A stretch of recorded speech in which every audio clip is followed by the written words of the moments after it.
Most people would agree you can't get something for nothing. There's no such thing as a free lunch. And yet we get our oxygen free from the air we breathe. We get sunlight free, and water, that used to be free until bottled drinking water came along. But what about energy? We've always had to pay for that, whether it's wood or coal, oil or electricity. It's always been the rule that you can never get back more energy than what you put in the first place. That's a fundamental law of nature. Physicists of the 19th century figured that out with the first law of thermodynamics, the conservation of energy. Maybe so. But science has come a long way since then. And laws? Well, there's never been one that hasn't been broken.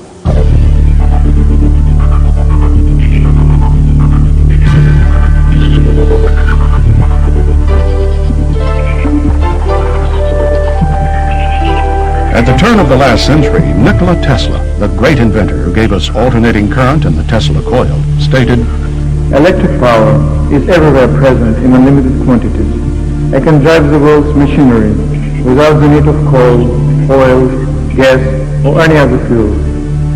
This new power for the driving of the world's machinery will be derived from the energy which operates the universe, the cosmic energy." With over 200 patents to his name, Tesla was well on his way to transmitting electric power without wires when he ran into trouble with J.P. Morgan and the financial interest of 1901. His ambitious Wardenclyffe project to magnify and transmit power to ships at sea and eventually to provide free electricity for the whole world was scuttled by Morgan, leaving Tesla penniless and disillusioned. The wealthy industrialist of the time knew that their vast plans to wire the world with copper from the mines they owned would be upset if they could no longer control the supply and means of delivery. Tesla's beliefs about developing technology in harmony with nature conflicted with the prevailing American attitude at the time that mankind was put on earth to subdue and dominate nature. Little by little, Tesla was denounced as a crackpot and deleted from the historical record. At the time of his death in 1943, Tesla's truckloads of scientific papers were seized by U.S. government agencies. Who knows what ideas and remarkable devices our world could have inherited if only his genius was recognized. When J.P. Morgan prohibited Tesla from broadcasting electric power overseas with Wardenclyffe Tower, he said, "I can't put a meter on it, therefore I won't finance it." That literally changed the course of history, and for the past almost 100 years, we've been suffering under that profit motive. Of course, one could say that mankind was hardly ready to handle the awesome forces Tesla had glimpsed. The 20th century would bring world wars and technological innovations far more horrific than had ever been witnessed by Western civilization. Even before Tesla, the groundwork that would lead to free energy had been pioneered by great scientists like Michael Faraday and James Clerk Maxwell. In 1831, Faraday modeled his rotating magnet and disk generator after the Earth, whose rotation around a molten metal core keeps the planet spinning in a self-sustaining magnetic field. His work later resulted in the development of the dynamo.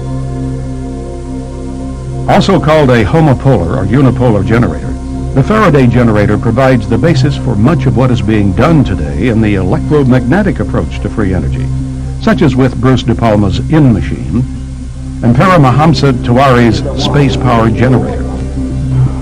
Repeated experiments have detected anomalous electrical outputs greater than that used to rotate the disk. But friction and voltage limitations have hampered efficiency and therefore widespread acceptance.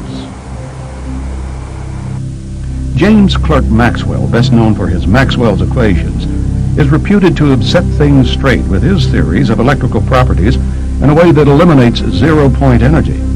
But Maxwell's more advanced work allowed for the existence of an ether, a substance finer than air, which since the time of Plato had been considered a scientific fact.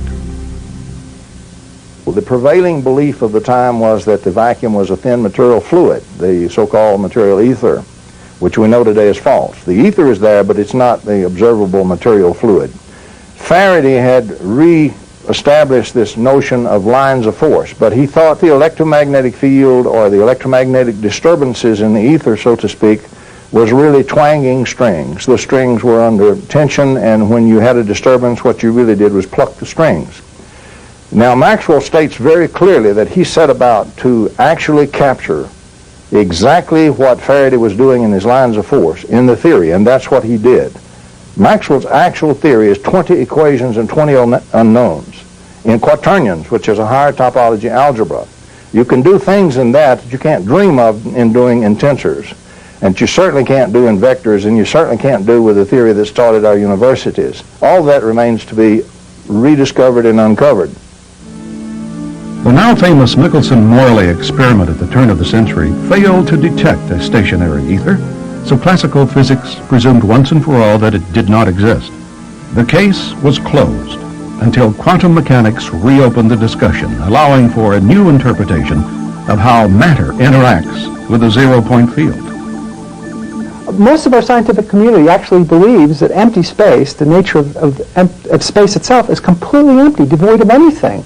And historically, it's very interesting because in the 1800s and even earlier, they believed there was an ether, an all-pervading substance filling up space. And in 1905, when relativity theory became very popular, they said, well, we don't need this ether. It's empty space is empty. Then 25 years or 20 years later, in 1925, when quantum mechanics comes into play, all of a sudden, a new energy appears in equations of quantum mechanics, and it has to be there to make the equations work, and it has to do with fluctuations of electromagnetic field energy at a very high frequency that interacts with everything. And they called this the zero-point energy, and it turns out that all the elementary particles interact with this energy, and it becomes a potential energy source. That's what we're discovering today. Well, free energy is basically, and another word for it is zero-point energy. It's energy that is contained within the vacuum of space and which is virtually undetectable by any traditional means. In fact, the energy is homogeneous and isotropic, the same everywhere, the same in all directions. And because of that, it's trying to extract it or measure it is sort of like the problem of trying to weigh a beaker of water underneath the surface of the ocean. What do you measure with respect to what? And that's been the physicist's dilemma, and we've gone down one very large cul-de-sac this century. The cul-de-sac mean that there is no such thing as consciousness. There is no such thing as this zero-point field or this place from which the energy can come. And the answer now appears to be yes, because theoretical physics and a number of experiments in quantum mechanics show very clearly the existence of this all-pervasive electromagnetic field called the zero-point field. In fact, although skeptics often point to Einstein's theory of relativity, it was Einstein who in 1920 said, "There are weighty arguments to be adduced in favor of the ether hypothesis. To deny the ether is ultimately to assume that empty space has no physical qualities whatsoever. The fundamental facts of mechanics do not harmonize with this view. According to the general theory of relativity, space is endowed with physical qualities. In this sense, therefore, there exists an ether. According to the general theory of relativity, space without ether is unthinkable." The term vacuum has been used in several totally different senses. Some engineers use it to mean you just pump out all the air, and that's called a vacuum, and that's vacuum technology. That's not what we're talking about. We're talking about empty space-time. We know today, for example, the Lamb shift in quantum mechanics, showed that this exchange of energy between the vacuum and the charged particles is in fact real and generates real effects. And you can measure it, and he was given the Nobel Prize, Lamb was, for doing that kind of measurement and showing it in the physics literature. So we know it's real. Experimentally it's detected. The Casimir shift, for example, shows clearly that it's there, and it does generate energetic effects in your actual materials. It turns out that in the modern view, the modern quantum mechanical view, if you apply that knowledge that's been gained there, what you find is that the vacuum is fiercely active. It's a fierce energy flux and going in all directions at all times. The energy density of that, as estimated by various physicists, is extremely high. For example, in 1 cubic centimeter, if you could take the raw energy in that cubic centimeter and condense it into mass, divided by c squared, you would have more observable mass result from that than our largest telescope can see in the observable universe and all the stars and planets today. And so the energy that's there is extremely dense and extremely fierce. This drives everything that we call physical reality, from the quantum level right on up to the observed level and the observed world that we live in. Everything is energetically driven by the vacuum.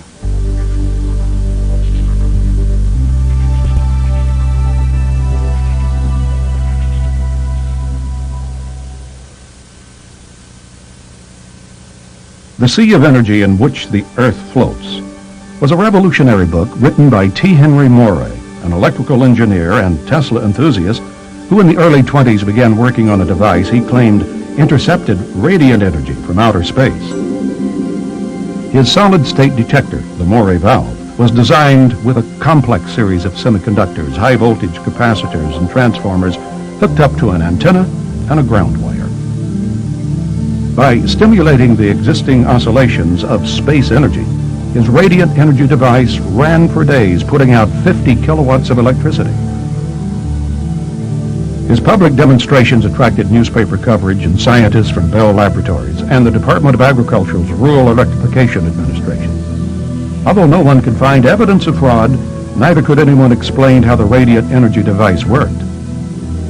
During the 30s, he developed semiconductors and transistors that were far ahead of their time.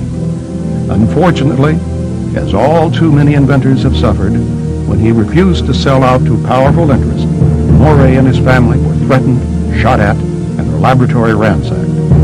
Ignored by the U.S. Patent Office, Moray quietly stopped public disclosure of the device after it was destroyed by his assistant, Felix Frazier, a communist sympathizer who was frustrated when Moray declined his repeated offers to take that technology to Russia. Today, Moray's sons, John and Richard, continue to pursue their father's dream.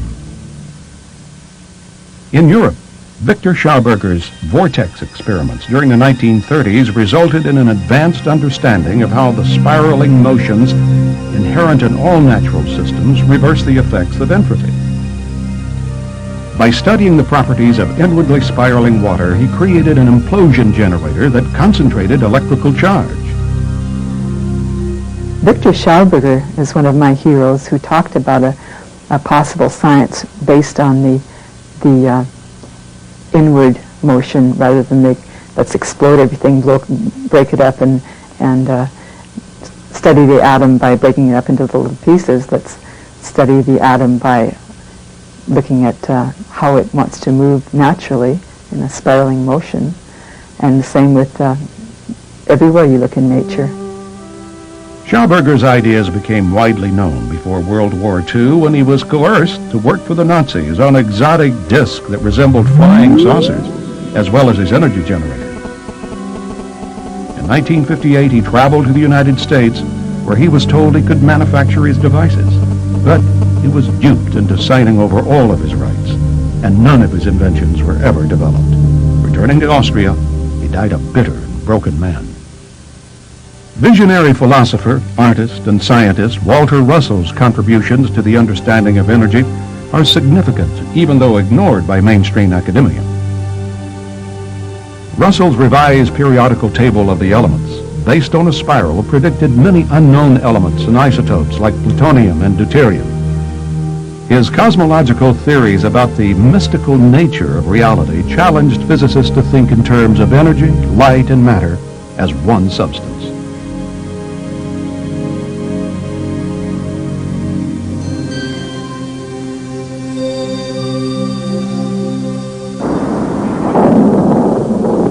There's electricity in the air. It's a common expression and one that's true. Take a comb, run it through your hair on a dry day, and you can get a static shock. Sure, it's electricity, all right, but could it also be tapped to produce sufficient energy we could all use? Benjamin Franklin is credited as being the inventor of the electrostatic motor back in the 1700s, but its power output was modest. The Wimshurst electrostatic generator is a high-voltage mechanism developed in the 1800s which can be hand or self-started and will produce dramatic sparking while charging Leyden jars. Today it's used in teaching about electricity, but its practical applications are considered inconsequential. A high-tech variation of the Wimshurst device is the Testatica, or Swiss ML converter. Developed by Paul Baumann of the Maternita community in Switzerland during the 70s, this free energy device is a marvel that has been in operation for more than 20 years, supplying electricity to the small, self-sufficient Christian community.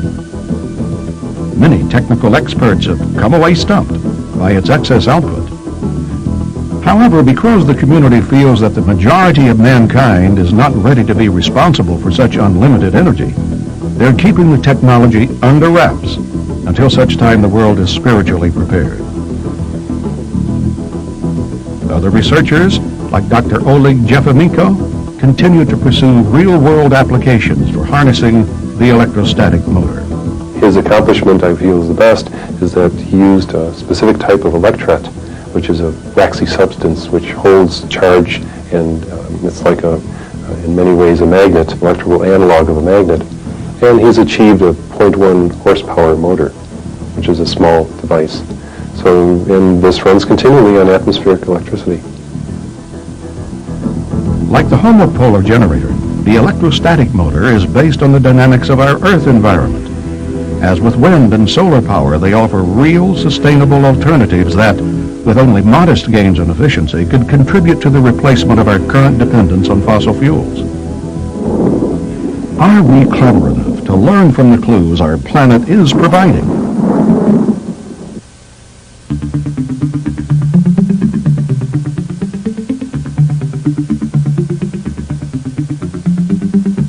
Upon the foundation of innovative thinkers and inventors like Tesla and More, the modern age of free energy research began. In the 1950s, as waves of flying saucer sightings occurred throughout the United States, and while an infant space program was trying to catch up with the Russians' launch of Sputnik, a man named T. Townsend Brown was busy on experiments that defied conventional understanding about electricity, gravitation, and propulsion.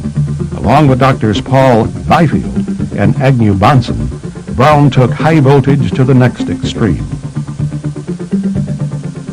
In this rare home movie, the earliest experiments in electrogravitics are recorded.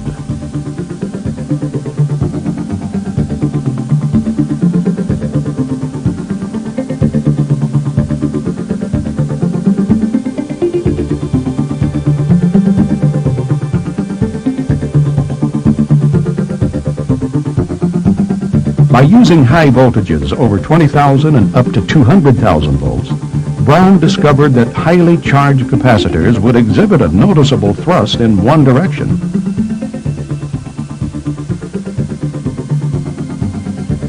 Although awarded a patent for his electrokinetic generator, no one has ever reproduced his experiment until recently. Larry Davenport, shown here demonstrating his replication of Brown's electrokinetic apparatus, explains. But when I first began to read Brown's stuff, I didn't quite understand the difference between the ion wind devices, which there's a lot of them out there, and some of them are very efficient as far as producing ion wind, and his particular apparatus. I finally decided to do Brown's work in 1994. I looked at his device. I'd tried several different things and they hadn't worked, and I thought, well, Brown is supposed to be the pioneer of this, or so the people that make the claims and that get the patents, they always refer to his name, so I thought I'll go back and I'll try to do this. Getting it balanced was real important. His method of propulsion specifically was using the charge separation, high voltage charge separation on a vehicle. He found that circular craft were better for that application than winged craft. However, recently we found through Dr. Paul LaViolette's research that the B-2 bomber actually seems to qualify as an electrogravitic craft. The military has admitted that it electrically charges the forward leading edge of the wings. There's also a very high dielectric being used. Depleted uranium is used on the forward edge of the wings. And whether or not there are other applications for that technology and that design, we're recognizing that because the exhaust gas is also negatively ionized, that all of a sudden we have the high voltage charge separation that's necessary to provide an extra propulsive force, especially at high velocities. So electrogravity in that aspect is a very simple process, but does provide a good amount of force for a very small amount of energy input. As with many other promising inventions developed during the Cold War years, the National Secrecy Act prevented scientists like T. Townsend Brown from commercializing or even publicizing any technology which could potentially be interpreted as having a military application.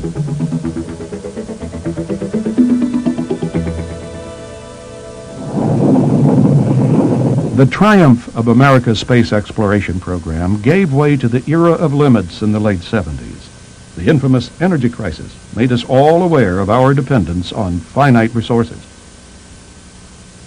Many inventors promised dramatic results with devices they said would solve the crisis. Claims of over-unity, where power output exceeds input, were routinely announced. But when put to the test, most of their crude prototypes performed poorly, or not at all. Measuring methods were, and still are, extremely difficult to perform accurately. The few that did achieve modest gains in output were dismissed by mainstream academia and denied patents. And without patent protection, investors have no financial incentive to lay out the millions of dollars it takes to mass produce and market these devices, no matter how promising the technology. And after all, classical Newtonian dynamics got us to the moon, and Einstein's E equal mc squared explained that energy could neither be created nor destroyed. Anything else which seemed otherwise was labeled perpetual motion, unworthy of scientific examination. When I started out in